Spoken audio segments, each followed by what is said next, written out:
সুপ্রিয় শিক্ষার্থী, শুভ সকাল।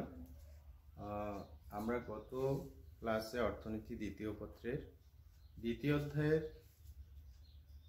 বাংলাদেশের কৃষি পণ্য বিপণনের সমস্যা এবং সমাধান নিয়ে আলোচনা করেছিলাম। আজকে আমরা আলোচনা করব কৃষি পণ্যের বিপণনে রাষ্ট্রের কি ভূমিকা হতে পারে।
কৃষি পণ্যের বিপণন, আমরা বলেছিলাম যে কৃষি পণ্যের বিপণন হচ্ছে একটি প্রক্রিয়া, যে প্রক্রিয়ার মাধ্যমে উৎপাদনকারীর নিকট থেকে কৃষি পণ্য ভোক্তার নিকট পৌঁছায়।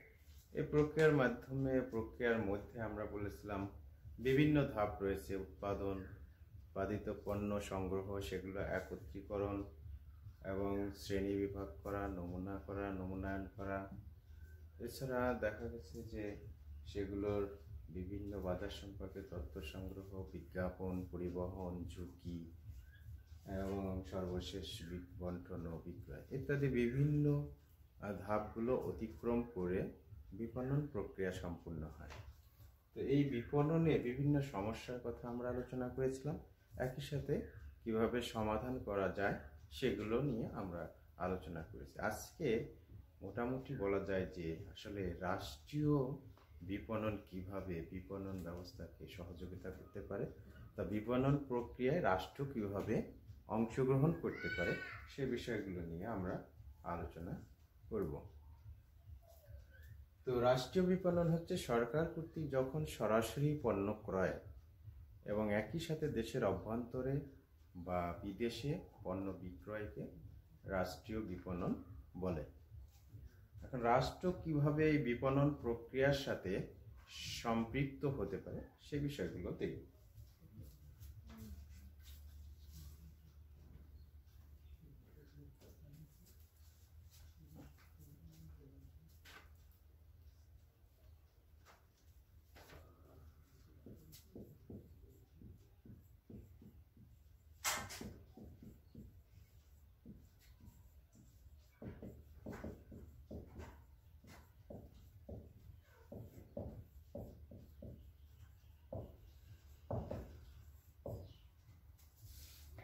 কৃষি বিনিয়োগ বৃদ্ধিতে রাষ্ট্র সহযোগিতা করতে পারে।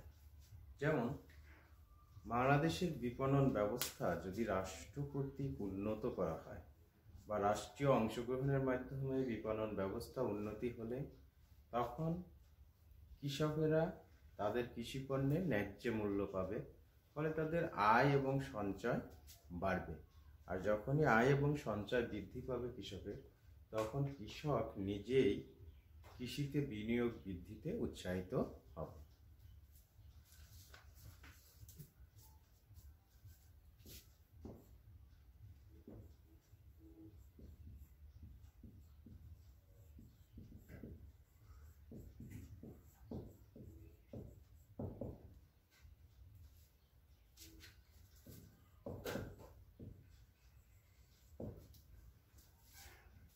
মধ্যস্বত্বভোগীদের উৎখাত। আমরা দেখেছি যে বিপণন প্রক্রিয়া বা বিপণন ব্যবস্থার একটা অন্যতম প্রধান সমস্যা হচ্ছে মধ্যস্বত্বভোগীদের উত্থান। তো সেক্ষেত্রে আমরা দেখেছি যে বিভিন্ন দালাল, পরিয়া, আড়তদার, মজুতদার এগুলো লোকের কারণে কৃষকেরা ন্যায্য মূল্য থেকে বঞ্চিত হয়, মূল লাভটা করে থাকে মধ্যস্বত্বভোগী। তো এক্ষেত্রে যদি রাষ্ট্রীয় উদ্যোগ গ্রহণ করা হয় তাহলে মধ্যস্বত্বভোগীদের এই অস্তিত্ব বিলোপ হতে পারে।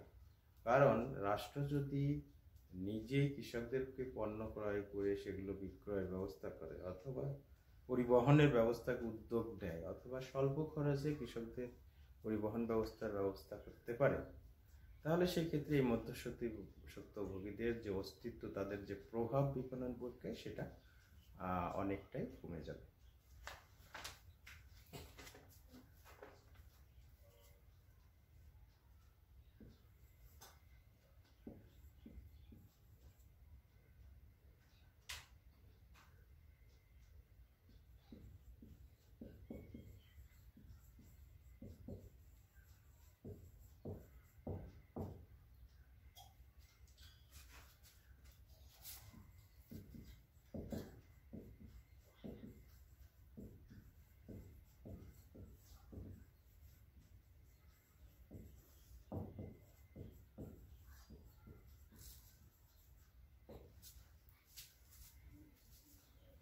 আন্তর্জাতিক বাজারে দর কষাকষিতে বলিষ্ঠ অবস্থান। যখন রাষ্ট্র বিপণন ব্যবস্থায় অংশগ্রহণ করে, বিশেষ করে আন্তর্জাতিক বাজারে সরকার একচেটিয়া মতো ক্ষমতা অর্জন করে, ফলে সেখানে দর কষাকষি করে একটা নিজের অবস্থান তৈরি করতে পারে এবং যেখানে বেশি দামে কৃষিপণ্য বিক্রয় করা সম্ভব।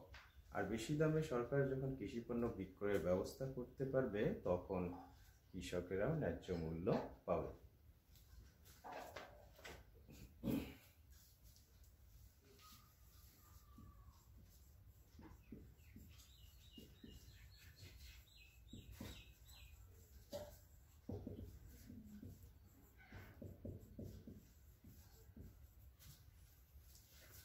আন্তর্জাতিক বাজার অনুসন্ধান।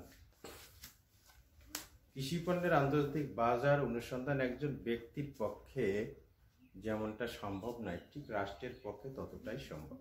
কারণ রাষ্ট্রের সাথে বিভিন্ন রাষ্ট্রের সরকারের সাথে বিভিন্ন সংস্থার সাথে মোটামুটি বিভিন্নভাবে সম্পর্ক স্থাপন করে থাকে। সেক্ষেত্রে একটা রাষ্ট্রের পক্ষে বা রাষ্ট্রের সরকারের পক্ষে খুবই সহজতর হয় যে কৃষিপণ্যের বিভিন্ন বাজার কোথায় আছে সেগুলো খোঁজ করা এবং সেই সব দেশের সরকারের সাথে যোগাযোগ করে এই কৃষিপণ্যের বাজার নিশ্চিত করে সেখানে কৃষিপণ্য বিক্রয়ের ব্যবস্থা করা।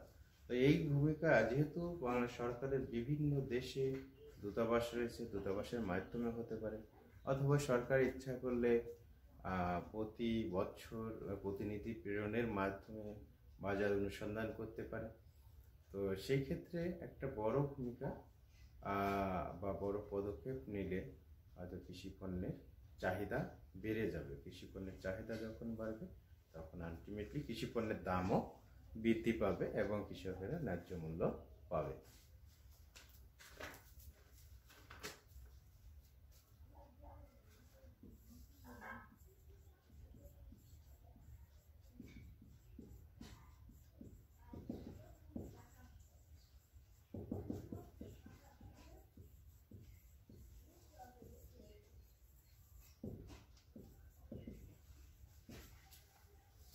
কৃষি পণ্যের দামের স্থিতিশীলতা রক্ষা।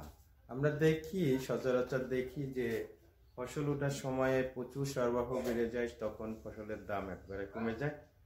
আবার যখন মৌসুম শেষ হয়ে যায় তখন আবার ফসলের দাম অনেক বেড়ে যায়। তো সেক্ষেত্রে রাষ্ট্র ইচ্ছা করলে এই দামের স্থিতিশীলতা রক্ষা করতে পারে, যে সরবরাহ যখন বৃদ্ধি পায়, অর্থাৎ কৃষকেরা যখন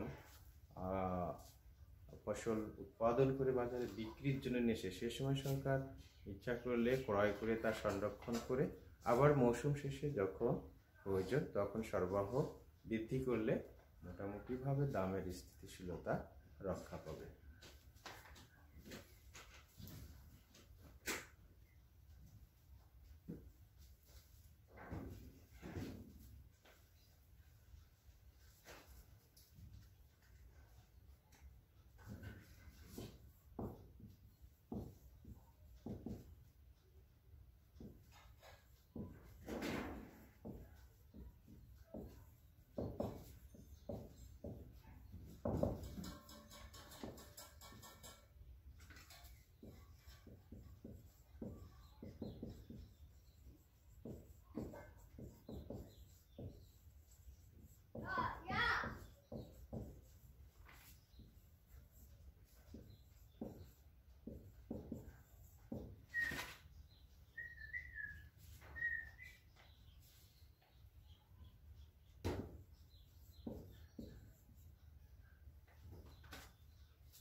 পরিবহন ব্যবস্থার উন্নয়ন, যা একজন ব্যক্তির পক্ষে কখনোই সম্ভব নয়। রাষ্ট্র ইচ্ছা করলে দেশের পরিবহন ব্যবস্থার উন্নয়ন ঘটাতে সক্ষম হবে।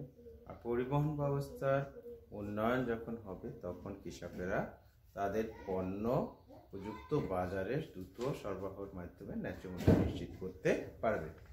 কৃষি সম্পর্কিত তথ্য প্রদান, আসলে কৃষি পণ্য সম্পর্কিত বা কৃষি সম্পর্কিত যাবতীয় তথ্য সরকার ইচ্ছা করলে বা রাষ্ট্র ইচ্ছা করলে কৃষকদের মধ্যে সহজেই পৌঁছাতে পারে। যেমন বিভিন্ন পত্রিকা, অনলাইন পত্রিকা মাধ্যমে বা বিভিন্ন যেসব পত্রিকা রয়েছে সেগুলোর মাধ্যমে পারে, রেডিওর মাধ্যমে পারে, টেলিভিশনের মাধ্যমে পারে, বর্তমান যে মোবাইলের মাধ্যমে পারে, বা বিভিন্ন একটা কৃষি সম্পর্কিত অ্যাপসের মাধ্যমে সরকার ইচ্ছা করলে আপডেট তথ্যগুলো কৃষকদেরকে অবহিত করতে পারে, যাতে কৃষকেরা প্রতারণার শিকার না হয় বা ন্যায্য মূল্য থেকে বঞ্চিত না হয়। ফলে কৃষকেরা এভাবে সরকার কৃষি সম্পর্কিত তথ্য প্রদানের মাধ্যমে কৃষকদেরকে ক্ষতির হাত থেকে, প্রতারণার হাত থেকে রক্ষা করতে পারে।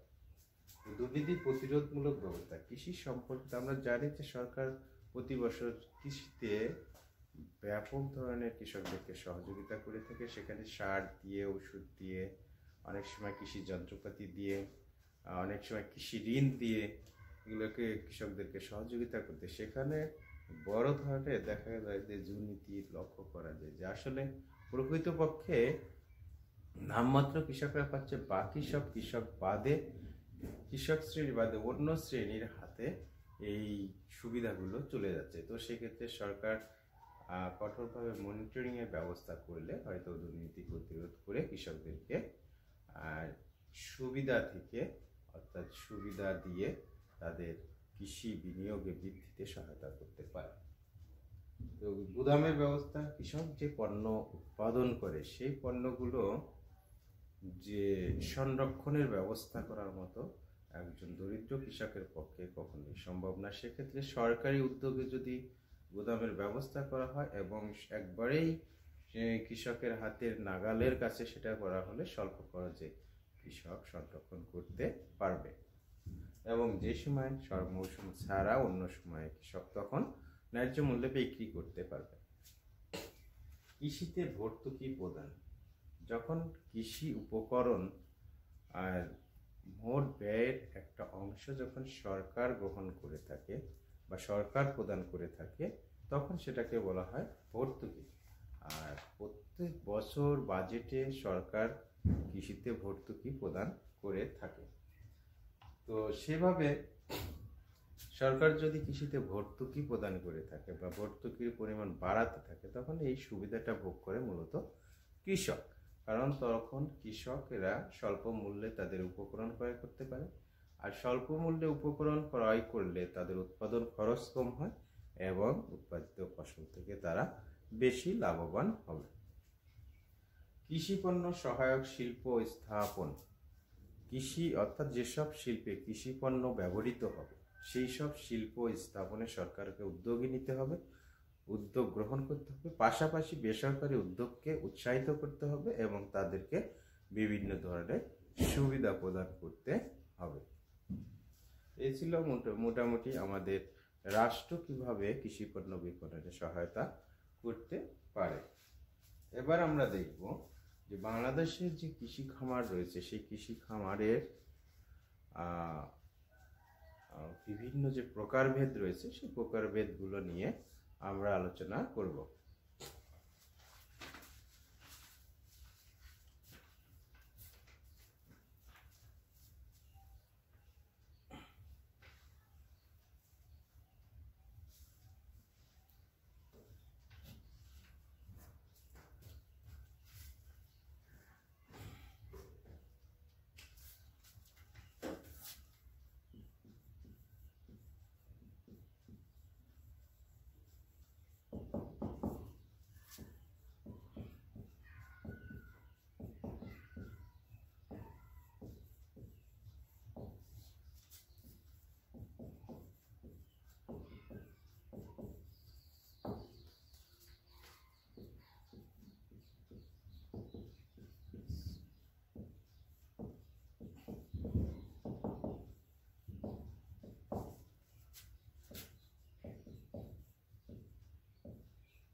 কৃষি খামার, যে কৃষক যে জমিতে কৃষিকাজ পরিচালনা করে সেটাকে বলা হয় কৃষি খামার। এখন আমরা দেখব যে বিভিন্ন আঙ্গিকে কৃষি খামারের যে প্রকারভেদ রয়েছে সেগুলো আমরা আলোচনা করব।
আয়তনের ভিত্তিতে কৃষি খামার তিন প্রকার। একটা হচ্ছে ব্যক্তি মালিকানাধীন খামার, যে খামার সম্পূর্ণ ব্যক্তি মালিকানায় পরিচালিত হয় তাকে ব্যক্তি মালিকানাধীন খামার বলে।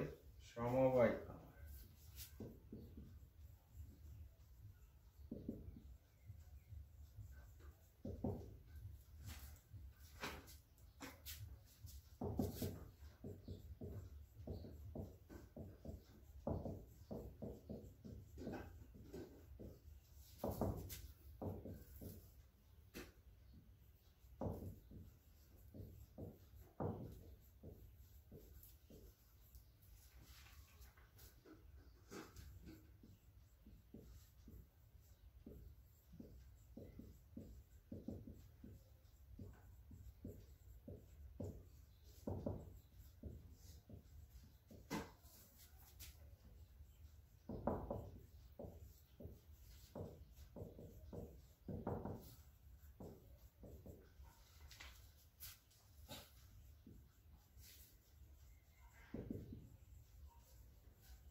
আমরা বলেছি ব্যক্তি মালিকানার ভিত্তিতে, অর্থাৎ মালিকানার ভিত্তিতে খামার তিন প্রকার। ব্যক্তি মালিকানাধীন খামার, যে খামার সম্পূর্ণভাবে ব্যক্তি মালিকানায় পরিচালিত হয় তাকে ব্যক্তি মালিকানাধীন খামার বলে। সমবায় খামার, যে খামার কৃষকেরা স্বেচ্ছায় পরস্পরের জমি একত্রিত করে বৃহদায়তন খামার গঠন করে তাকে সমবায় খামার বলে। একই সাথে যৌথ খামার হচ্ছে যে খামারে কৃষকেরা পরস্পরের জমি এবং মূলধন একত্রিত করে যৌথভাবে কৃষিকাজ পরিচালনা করে এবং নিজের পারিশ্রমিক এবং মূলধন অনুপাতে অংশ পায়, তাকে যৌথ খামার বলে।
প্রিয় শিক্ষার্থীরা, আসলে আমরা পূর্বে যে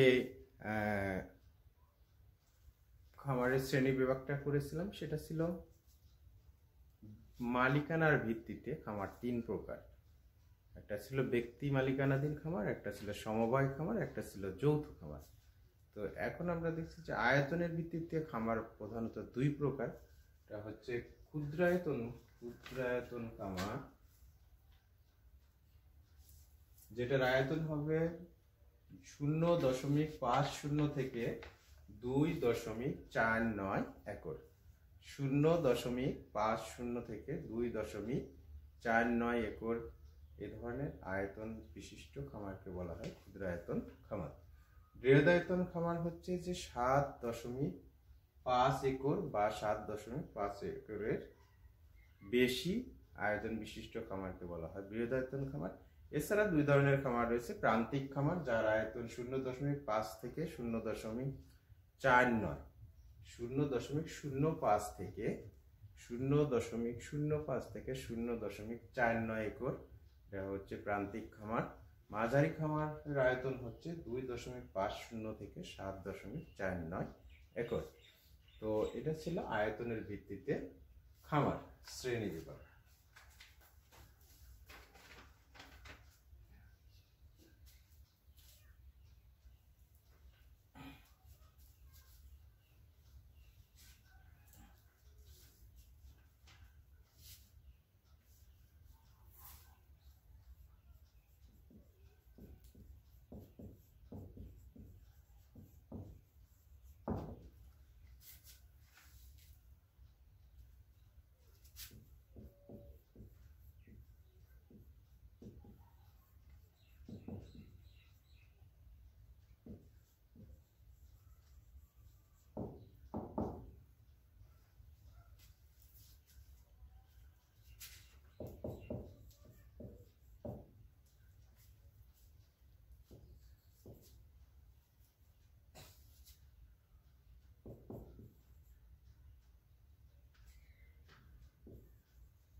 ফসল উৎপাদনের ভিত্তিতে খামার তিন প্রকার। একটা হচ্ছে বিশেষায়িত খামার, একটা বহুমুখী খামার, একটা মিশ্র খামার।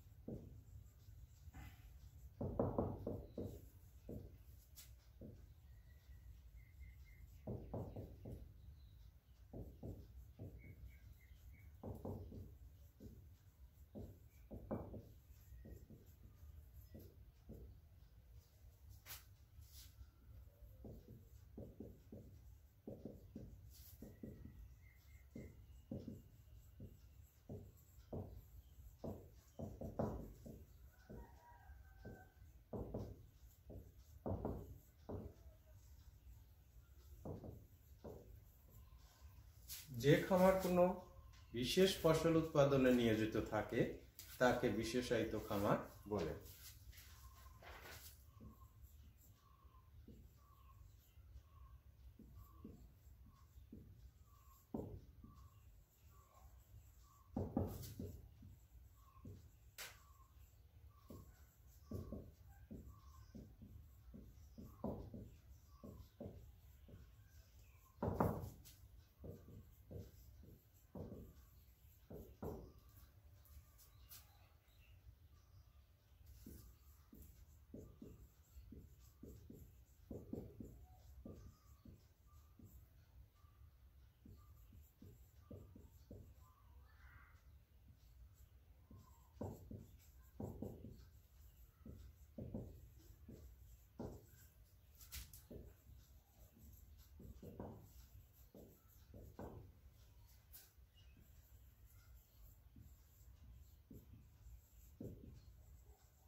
বহুমুখী খামার হচ্ছে যে খামার একটি ফসলের পরিবর্তে একাধিক ফসল উৎপাদনে নিয়োজিত থাকে তাকে বহুমুখী খামার বলে।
মিশ্র খামার, যে খামারে একটি অংশে শস্য উৎপাদন করা হয় এবং অন্য অংশে পশুপালন করা হয়, সে খামারকে বলা হয় মিশ্র খামার।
উৎপাদনের উদ্দেশ্যের ভিত্তিতে খামার দুই প্রকার। একটা হচ্ছে জীবন নির্বাহী খামার আর একটা হচ্ছে বাণিজ্যিক খামার। জীবন নির্বাহী খামার যে খামারের উৎপাদনের উদ্দেশ্যই থাকে যে খামারের উৎপাদন দিয়ে জীবিকা নির্বাহ করা, সেই খামারকে বলা হয় জীবন নির্বাহী খামার। বাণিজ্যিক খামার যে মুনাফা অর্জনের উদ্দেশ্যে যখন কোনো খামারের উৎপাদন কার্যক্রম বাণিজ্যিকভাবে পরিচালিত হবে তখন তাকে বলা হয় বাণিজ্যিক খামার। তো মোটামুটি আমরা কৃষি খামার যে প্রকারভেদ আমরা প্রথমে দেখেছি ব্যক্তি অর্থাৎ মালিকানার ভিত্তিতে কৃষি খামার ছিল 3 প্রকার: ব্যক্তি মালিকানা